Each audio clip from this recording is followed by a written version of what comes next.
I hope you like this episode of Prehistoric News!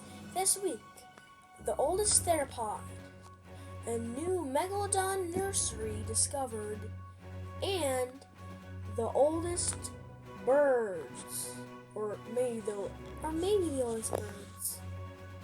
And now on to Donkey. Thanks, Woody. For our first news, we have a new Megalodon Nursery. Or if you might know what a nursery is, you might have known what a nursery is.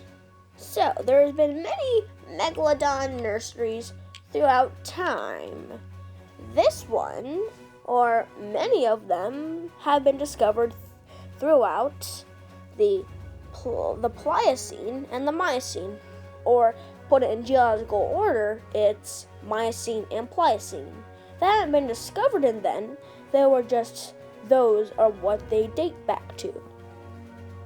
For our second news, we have the one of the most oldest theropod dinosaurs ever.